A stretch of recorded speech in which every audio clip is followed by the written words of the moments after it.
Soroptimist International has a way of preparing the president to speak. So before we become the president, when we are the president-elect, we do all the closing remarks for 2 years. When you become the president, you do all the opening remarks. So bear with me, this will be the last time I'll be speaking in front of you in my valedictory address. But I prepared 7 slides. So please take a look here. It's not going to be a lecture since this is being televised. So this is part of our public awareness. Things on the, which will be flashed in my PowerPoint presentation will be not for the ladies of Soroptimist because we all know this by heart. So it will be for our guests here tonight and for the televiewers of the Philippines.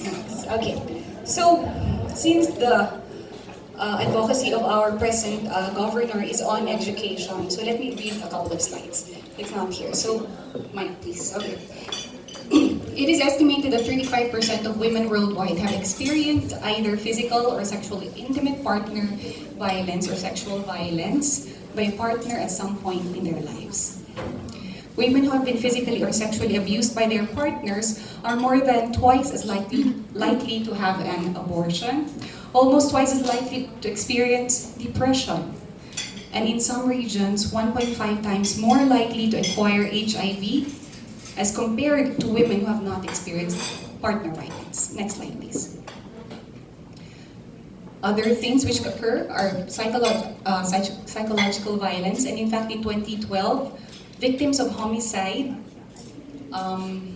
in 2012, it is estimated that those who were victims of homicide, almost half were killed by what? Intimate partners or family members, compared to less than 6% of men killed. More than 1 in 4 women in Washington, D.C., of the United States, have experienced some form of sexual harassment on public transportation. Next slide, please. Child marriage. Almost 750 million women and girls alive today were married before their 18th birthday. Where were we during our 18th birthday? This is more common in West and Central Africa, and over 4 in 10 girls were married before 18, resulting in early pregnancy, social isolation. Number 3 is the thrust that we are trying to drive against: interrupted schooling, limited girls' opportunities, and the increased risk of domestic violence. Another thing we are against. Next slide, please. Formerly in India, Persia, and throughout the Orient, women were not considered as human beings. In fact, we were counted as part of the livestock of men. In their language, the noun for woman equated with donkey. A man's wealth was accounted by the number of these beasts of burden he possessed. The worst insult a man can receive is to be called thou woman. This was in the past, okay?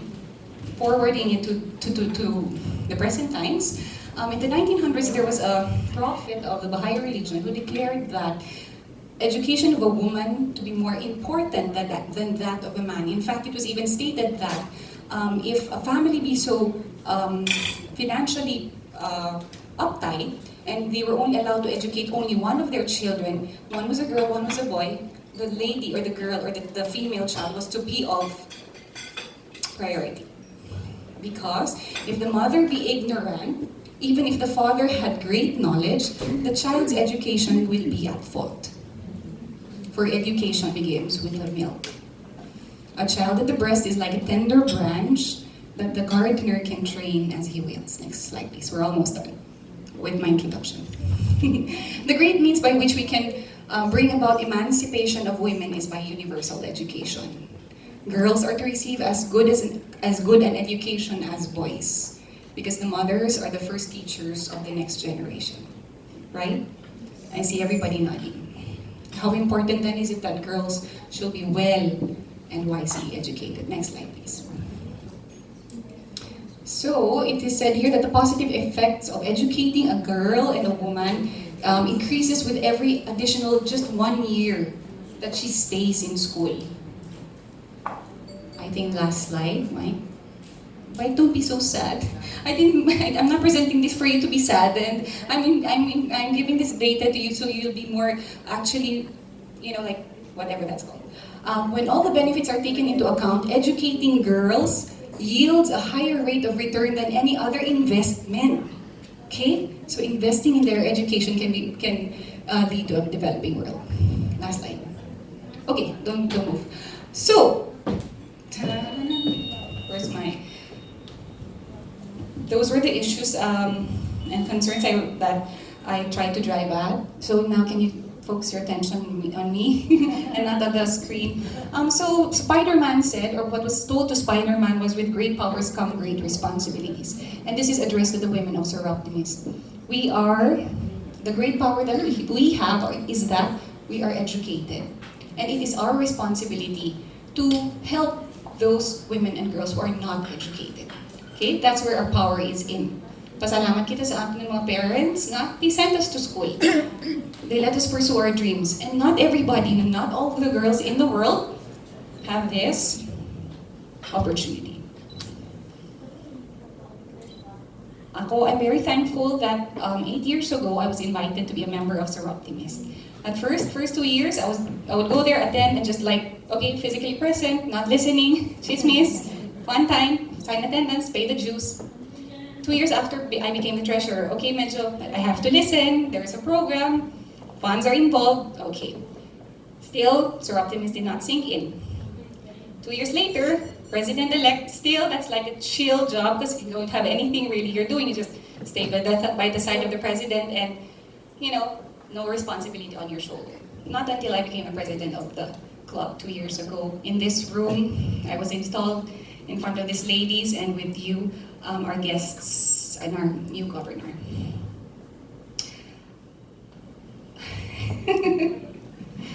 So I would just like to tell the public and share with you that Soroptimist is not just all about the makeup and the beauty and the jewelry and the gowns and the dancing and all the singing and the party. We're all that, plus more than that, okay? We help the women and girls in our societies, in our communities by, it's not there, our projects. The Dream It Be It. Career support grew a career support program for girls who we try to pave the way for them to choose what career they'll undertake. Livelihood skills. Every biennium has her own, every president has her own choice in the biennium that she is the president, but we have the succession of previous projects like bangus deboning training, massage training, pinya weaving, and the like. So that's what we have here in Kalibo, Aklan.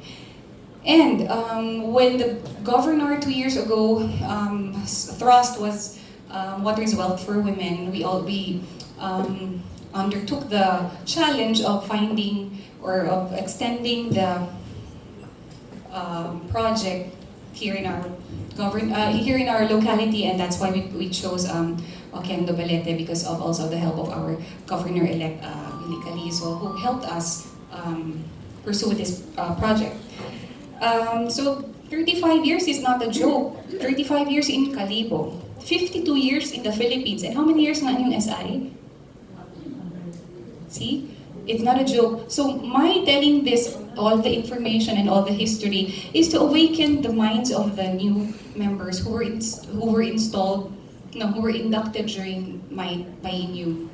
Rhea, Barry, Abby, and the other four just tonight presented, G-Star, Reina, Marion, and Kiara. I hope that these things will sink in, that we're not just here, but we're not just here for the superficial things, but we're here and we mean business. Maybe it won't sink in, but I hope I would awaken in you the passion as it has been awakened in me and the rest of the girls. And even Tita Baby, we were visited by SI of Wessel, SI Wessel of Germany, and she was inspired when she saw that they were sharing with us some of their programs, and then there was this old lady, they had this white hat party, white hat party for fundraising, and she said, oh my God, look at that lady, she's in a wheelchair and her hair is all white. She, at her age, being inspired by another woman of her age, you inspire me, Tita Baby.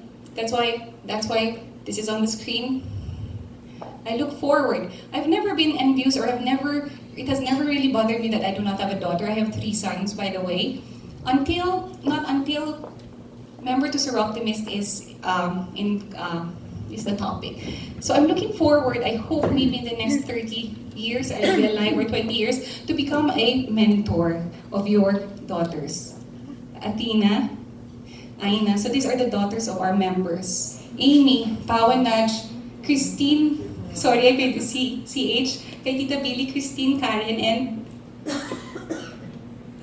Katrina, Tatiana, Ella and Julia, Celine, Luan, Maya, Denise, Riley, Nina, Silent, Jana, and the rest. So these are the daughters, because we have already 2 members na second generation Soroptimist. Thank you very much. I would appreciate a round of applause.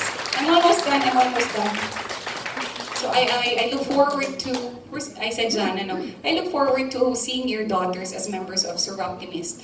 As Tita Baby's daughter is already a member, and another charter member's daughter is also a member in the person of Rose and Karina. So, I'm almost done. Thank you very much, Jacqueline, for introducing me to Soroptimist 8 years ago. Thank you very much to my officers for the past 2 years who have supported the projects that we pursued, the chairpersons of the deboning and the massage training, the Dream It Be, the tree planting, and all, Joanna, Santia, and Flor. Thank you to the new members for accepting this invitation. And lastly, thank you very much to all who have come tonight to witness the installation of Psyche Me Martin Luna. This is the last that you'll be hearing of me. From this day onwards, I will be calling you Psyche, so it will be a lot of unsolicited advice.